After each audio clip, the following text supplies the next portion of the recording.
things happening in each of those areas, and they're cross-pollinating, and they're rushing at us.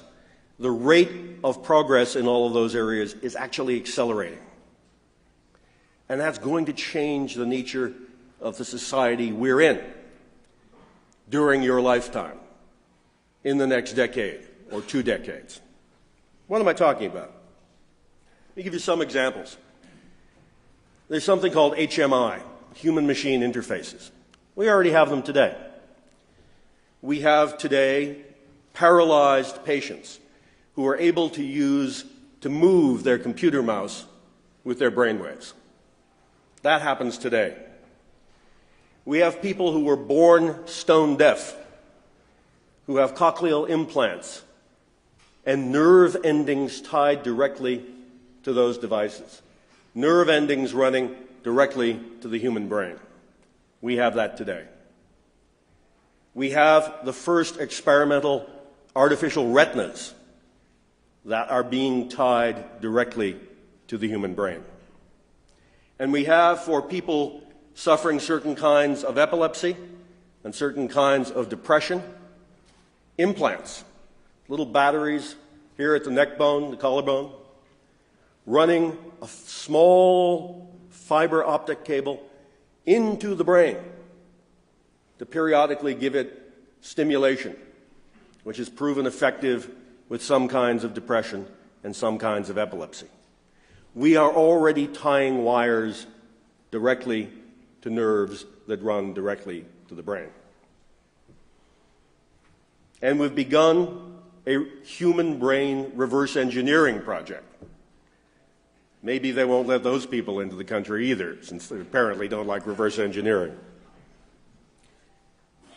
But this holds out the prospect, and suspend disbelief here. This is not science fiction. It holds out the prospect, if you can tie things directly to the brain and if you can reverse engineer the brain, that 10 or 20 years from now, you might be able to add memory. Add memory to the brain just as easily as you can add it to your laptop today. Not a crazy idea. And if you can add memory, you can download memory. And if you can download memory, maybe that memory will outlive the person whose memory it is. A friend of mine who has a very bad hearing problem because of an accident in the war got a hearing device the other day which Bluetooths directly into his cell phone. So he can hear over his hearing device conversations coming to him as packets through cyberspace. It won't be long before we can do things like connecting the human brain to cyberspace. Think about the implications of that. Now, for those of you who have been over to the Hilton and seen the Borg exhibit, that's kind of what I'm talking about, but good Borg.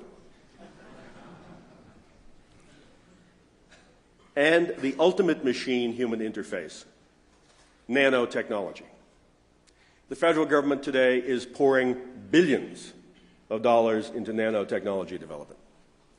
And it doesn't have to be the gray ooze of scary thriller books. It can, in fact, be tiny machines, tiny computers, if you want to call them that float throughout the human body, looking for cancer, looking for arterial sclerosis, cleaning out veins, cleaning out polyps, doing maintenance of the human body. Human-machine interface.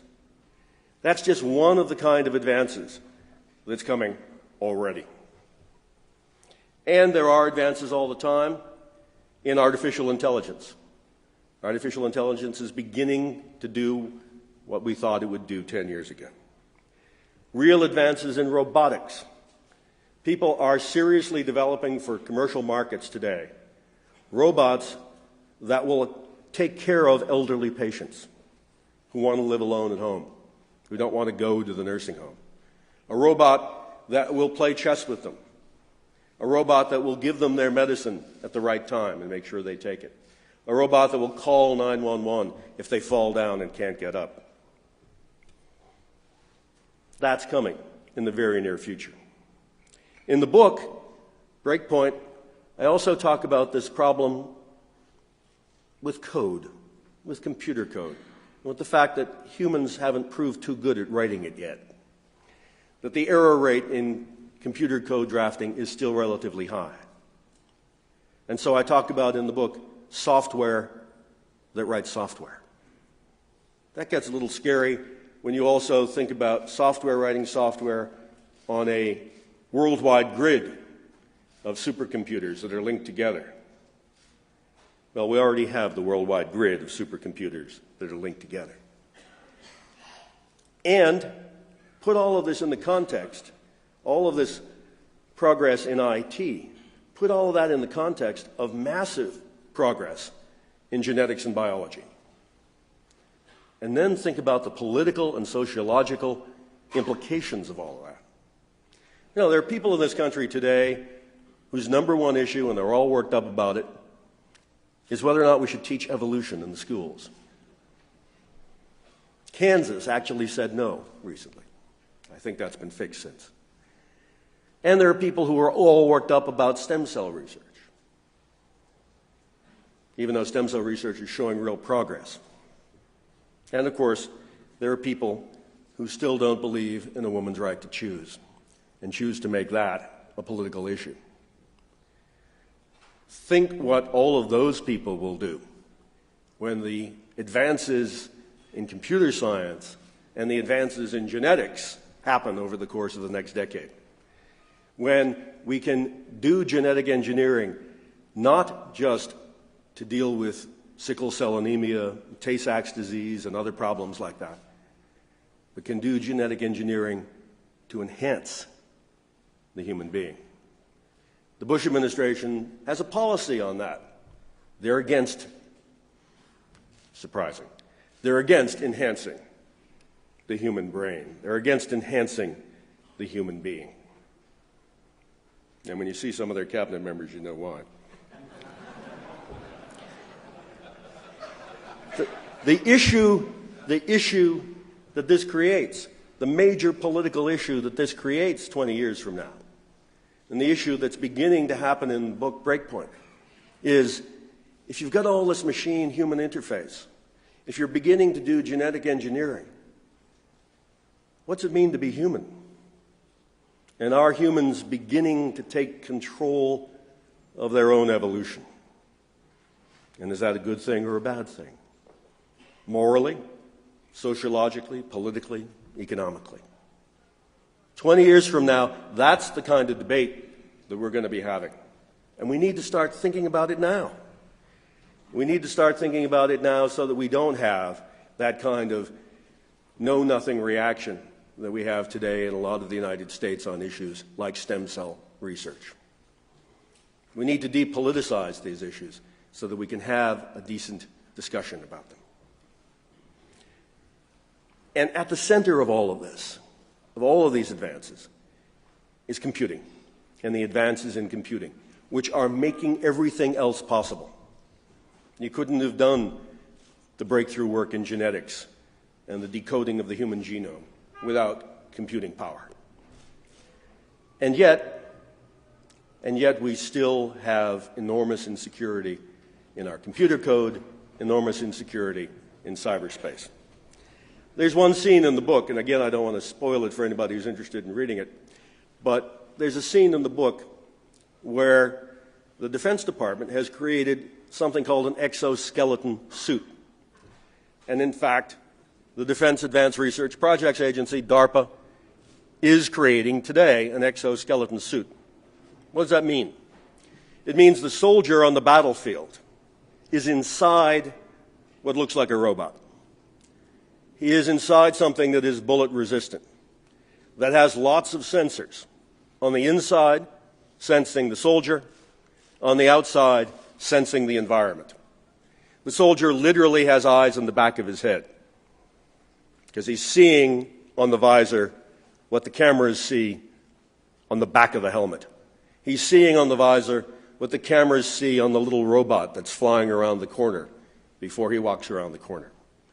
And if he gets sick, if he gets a heart attack, if he's getting fatigue, the exoskeleton suit senses that and administers the appropriate medicine to him. He has enormous strength because in the arms and legs there are little servo motors that allow the human arm, or the arm of the machine in which the human exists, to pick up weights 5 and 10 times what we can pick up today. This is in fact being developed, and it's part of the Pentagon's net-centric warfare concept. That in the future, every soldier on the battlefield will have multiple IP addresses for all of the devices on his person, devices he's carrying, devices in the suits.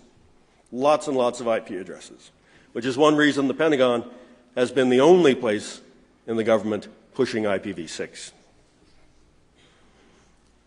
But net-centric warfare is based on an assumption, the same assumption on which we base our economy today, and that is that cyberspace is secure. And it's not. I don't need to tell you here that it's not. I don't need to tell you here the chaos that goes on in cyberspace every day. And so I have a scene in Breakpoint where an array of soldiers and Marines are on the battlefield in an exercise in their exoskeleton suits, and suddenly they're all frozen in place and can't move. And their arms are frozen in bizarre positions. For those of you who didn't major in English, that scene is a metaphor. It's a metaphor for what could happen to net-centric warfare. It's a metaphor for what could happen to our economy if we don't do more to secure cyberspace. So that all brings me back to today. Brings me back to IT security. It brings me back to why you're here. We are building more and more of our economy and the global economy on a foundation of cyberspace 1.0. Cyberspace, the fundamental architecture of cyberspace, hasn't changed since its creation.